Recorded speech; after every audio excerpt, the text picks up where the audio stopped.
YTN을 향한 시청자 의견이라면 모두 귀 기울여 듣고 답하는 시청자 톡톡 Y 시간입니다. 오늘 주목한 시청자 의견을 AI 앵커 Y고가 소개해드립니다. 지금 바로 만나보시죠. 안녕하세요. AI 앵커 Y고입니다. 오늘의 첫 번째 주제는 다누리에 대한 시청자 의견을 들어봤습니다. 자세한 내용 지금 바로 보시죠.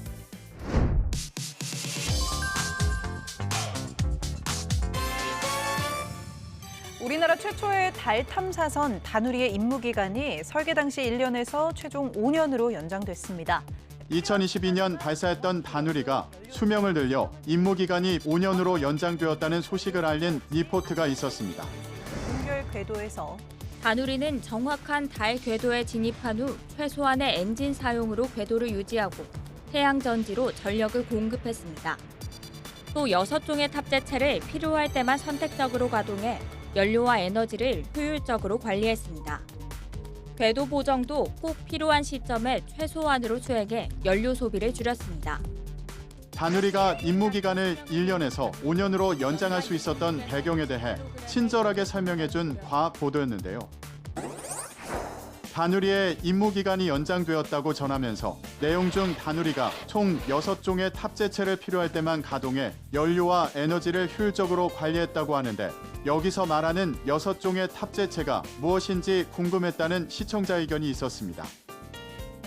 시청자 톡톡아이에서 보도에 언급된 다누리의 탑재체 6종에 대해 알아봅니다. 다누리는 탑재체가 기능을 원활히 수행하도록 지원하는 본체와 다누리에 부여된 고유 임무를 수행하는 6종의 탑재체로 구성됐습니다. 총 중량은 678kg으로 소형 자동차 크기와 비슷한데요. 탑재체 6종은 미 항공우주국이 개발한 섀도우캠 한 종과 국내에서 개발한 고해상도 카메라, 광시야 편광 카메라, 자기장 측정기, 감마 선분광기, 우주 인터넷 5종이 달과 관련된 각종 정보를 수집해 지구로 전송합니다. 이 가운데 가장 주목받는 과학임무 장비는 한국천문연구원이 개발한 광시야 편광 카메라와 미 항공우주국이 인류를 달에 보내기 위해 달 극지역 착륙지 후보를 찾기 위해 개발한 섀도우캠인데요. 두 과학임무 장비는 과학학술지인 네이처와 사이언스가 다누리에서 가장 주목할 탑재체로 꼽기도 했습니다. 한국천문연구원의 광시야 편광 카메라는 세계에서 처음으로 개발돼 탑재된 것으로 특정 방향으로만 진동하는 편광 현상을 활용, 달 표면의 입자 크기와 티타늄 분포를 조사해 달 표면 지도를 제작하는 데 쓰입니다.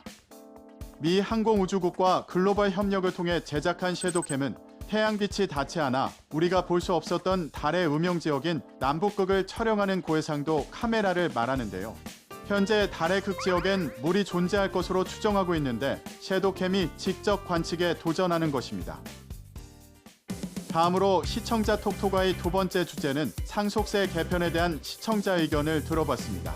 어떤 내용을 담고 있는지 이어서 확인해 보시죠.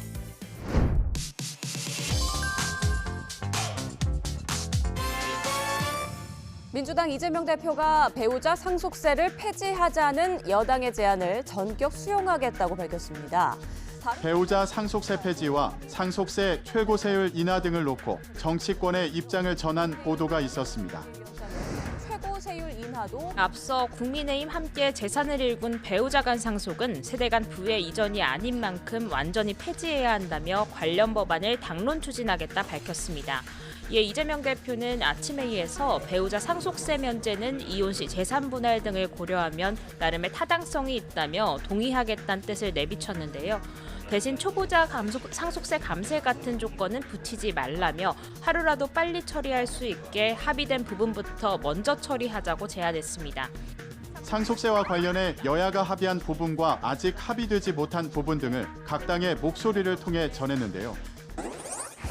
상속세 관련해 여당과 야당이 논의한 소식을 다뤘는데 관련해 OECD 주요국과 상속세율을 비교해서 보여줬다면 상속세 개편에 대한 발전적인 논의를 이끄는 데 유용했겠다는 시청자 의견이 있었습니다. 시청자 톡톡아에서 OECD 국가의 상속세율은 어느 정도인지 정리해봤습니다. 상속세란 사망으로 인해 재산이 가족이나 친족 등에게 무상 이전될 때 물리는 세금입니다. 상속세법은 1950년 제정됐습니다. 재정 이유에 대해 법은 소득세제에 대한 보완세로서 세소 확보와 아울러 실질적 평등의 원칙을 실현시키려는 것이라고 설명하고 있는데요.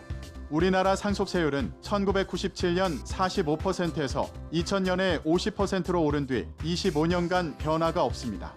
각종 연구단체의 연구 결과 등을 종합하면 한국의 상속세 최고세율인 50%는 경제협력개발기구 38개 회원국 중 일본의 55%에 이어 두 번째로 높은데요. OECD 주요 국가들은 상속세를 없애거나 낮추는 추세입니다. 대한상공회의소의 상속세 개편이 필요한 5가지 이유 분석 보고서에 따르면 캐나다는 1972년 상속세를 폐지하고 자본이득세로 전환했고 미국은 55%에서 35%까지 낮췄다가 2012년 40%로 고정했는데요. 영국은 2025년까지 단계적 폐지를 추진 중입니다. 또 스위스는 7%, 이탈리아는 4%로 낮은 상속세를 적용해 큰 부담이 없습니다. 경제협력개발기구 38개국 가운데 상속세 과세가 없는 나라는 호주 등 14개 국가인데요. 과세하는 24개국 중 15개국은 자녀 등 직계비속에 대해서는 면세 또는 감면 혜택을 준다고 합니다. 마지막으로 오늘 시청자 톡톡아의 세 번째 주제는 민감 국가에 대한 시청자 의견을 들어봤습니다. 이어지는 내용도 지금 바로 만나보시죠.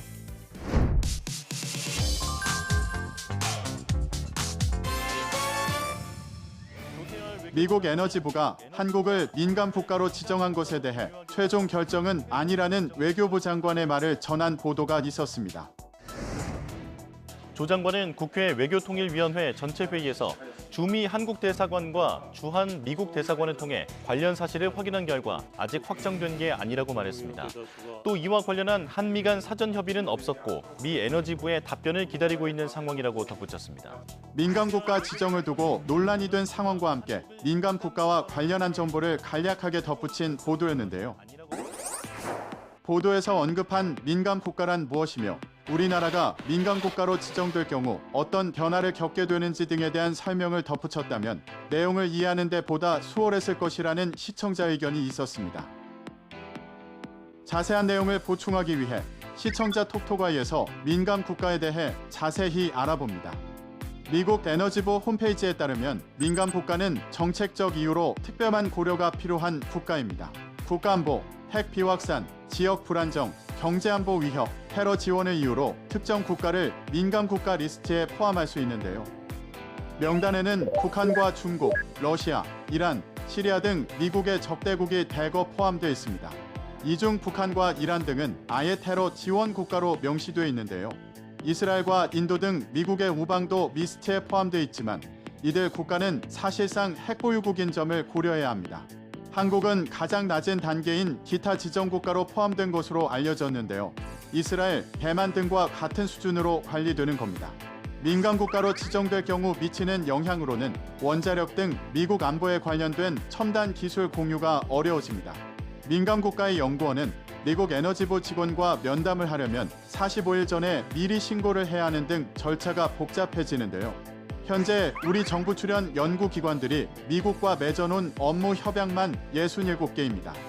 이 가운데 미국 에너지부 산하연구소와 맺은 것도 4건이라 현재 진행되고 있는 연구에도 장벽이 생길 가능성이 큰데요. 전문가들은 사용 후 해결료 재처리 기술 등 미국이 민감하게 생각하는 연구 협력은 더 어려워질 것으로 봤습니다. 정부는 발효 전까지 트럼프 행정부 인사들을 두루 접촉해 이번 조치가 바이든 행정부 때 이뤄진 것으로 향후 한미 협력에 방해가 될 수 있다는 점을 부각할 방침이라고 합니다. YTN 방송의 부족한 부분을 채우는 시청자 톡톡아이 시간. 다음 주도 다양한 시청자 의견과 함께 돌아오겠습니다.